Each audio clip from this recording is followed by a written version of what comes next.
By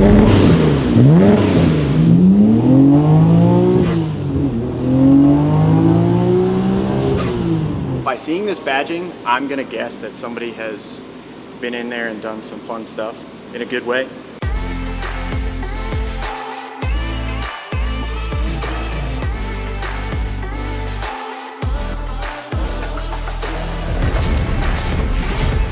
Savage!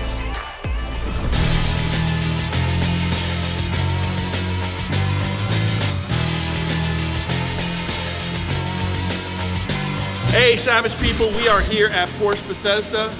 Stand man Doug. We've got the R34 in the background. Excited to give you a little update of what's going on with it.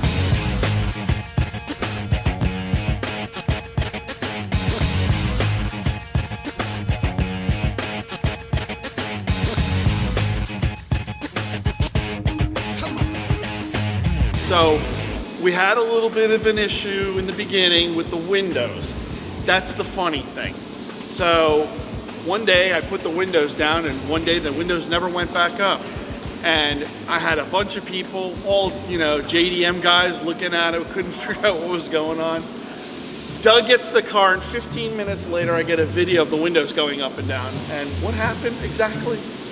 Basically, the connector was just not completely installed and it was just sitting there barely arcing. Is it on this side? Can we show you? No, it was on It's that on the other side. Let's show them. Come on, let's show them.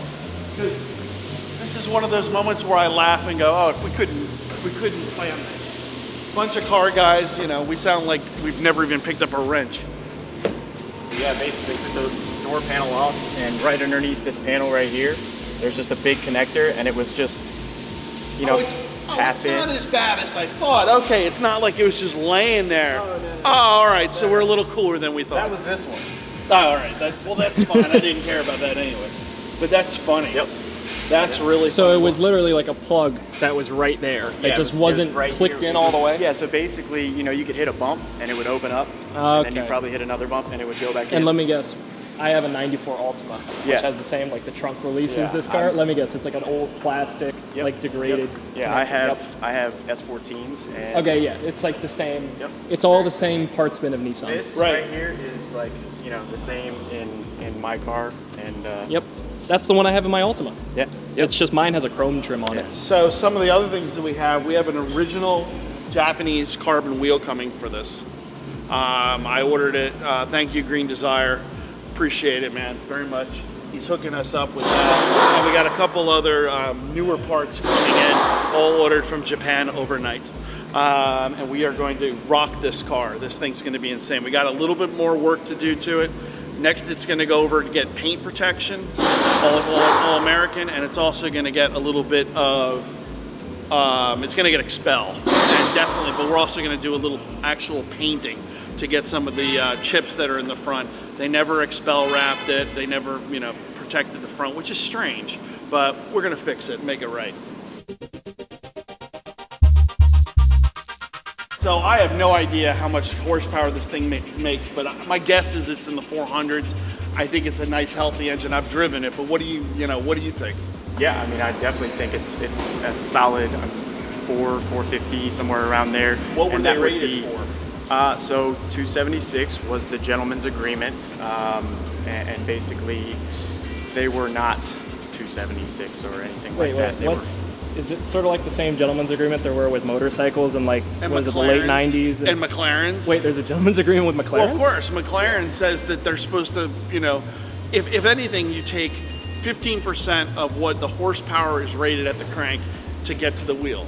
The problem is, everyone knows we've had our 720 dyno, it's 710 and it's 710. There's no loss. So something's wrong here. Right. Yeah, this car does not feel what it's rated at, for sure. It's definitely has a lot more and a lot more in it. And it's a 20-year-old car. And, I know.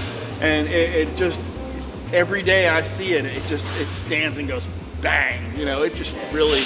I drove this today and was pleasantly surprised, even with full coilovers, slammed on the ground, and this thing, I could daily drive this car, and I say that wholeheartedly. I know that there's a lot of people out there that probably wouldn't agree, but I mean, as a gearhead, It wouldn't be me, I'd do it. I do. The problem is that I would all my other cars get very jealous.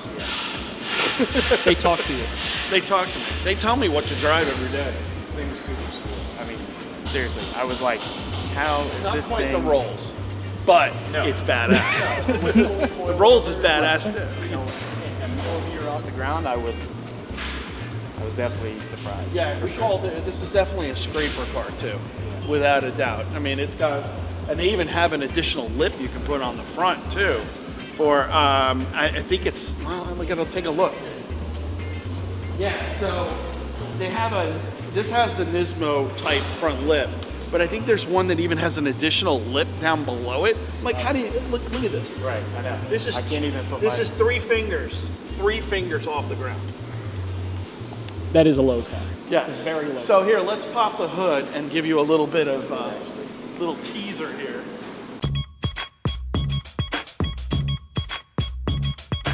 So yeah, there's a couple capped off vacuum lines. I'm assuming that was for some sort of emission type. So it has upgraded blow-off valves on it that are actually in the front bumper. You can actually see them. They're the HKS Super Sequentials. It's got twin.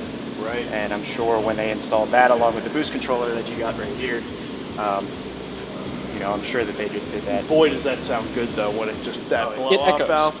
It legitimately It echoes. brings me back to like my teens when I was, you know, Fast and Furious had just come out. Look, I mean, look at the well. This is an original brace bar. Yeah, It's crazy. this has got to be hand TIG. Yeah, there's no machine absolutely. that's gonna, you know, do that good. I mean, it definitely has that, you know, single build or single installer feel about it, very much. This is when Nissan made good cars. Yeah.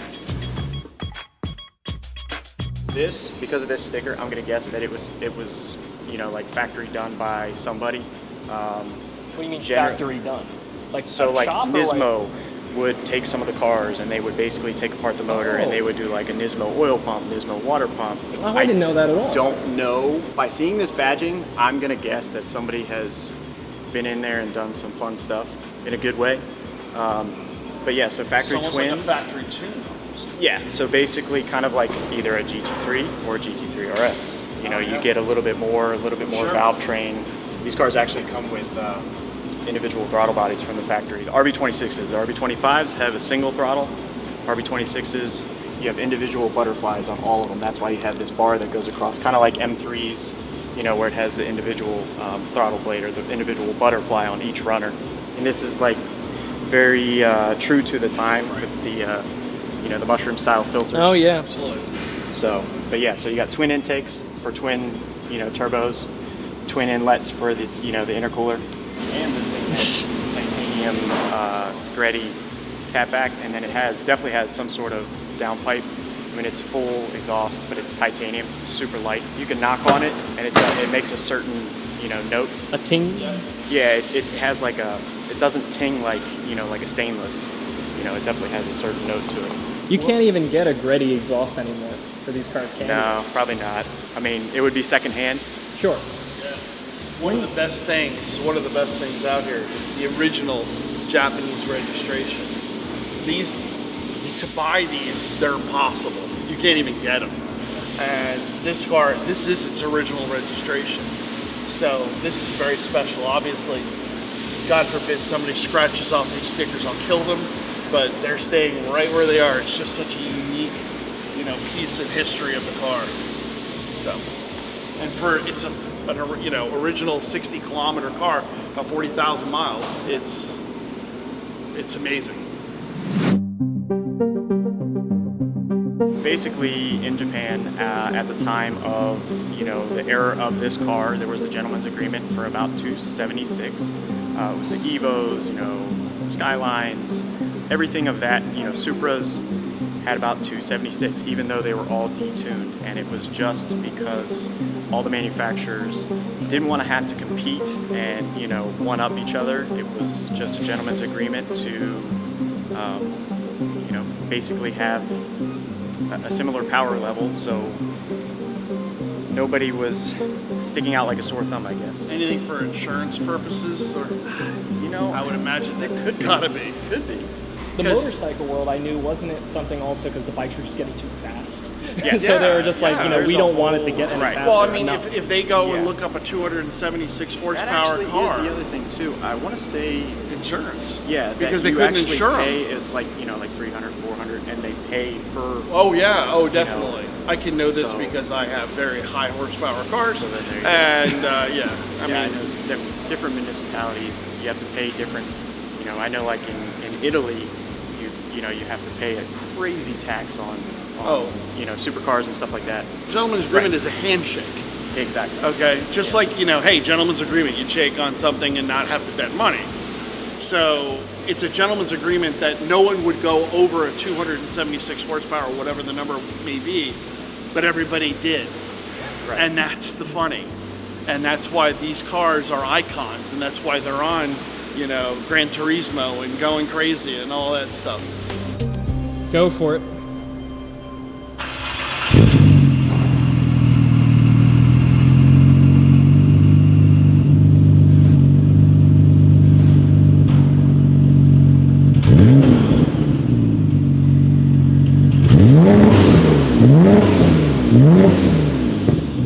Oh, you got everybody looking.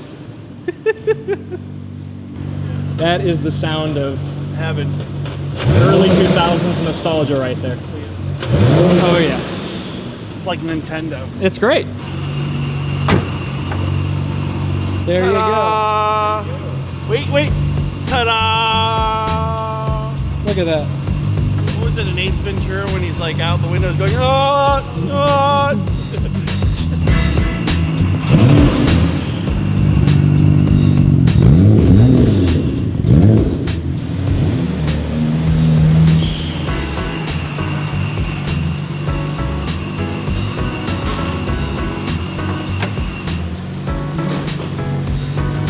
Such a radical car.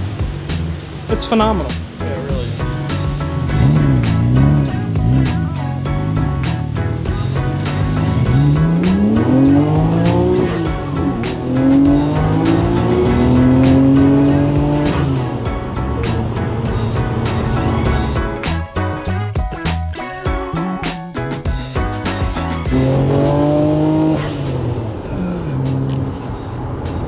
This is how it's driving on the other side. What's it like driving this I thing? love it, actually. To me, it makes total logical sense. Including the fact that it's, you know, maybe an inch off the ground. Doesn't matter. The thing that gets me is it's so usable.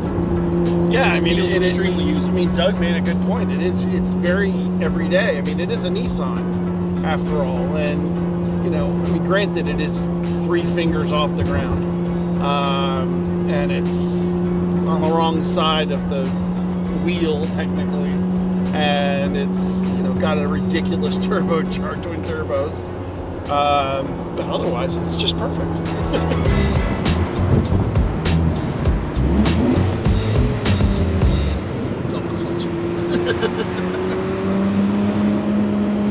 Look at just how perfect everything is in this car. It's like it's untouched. It's like a time capsule.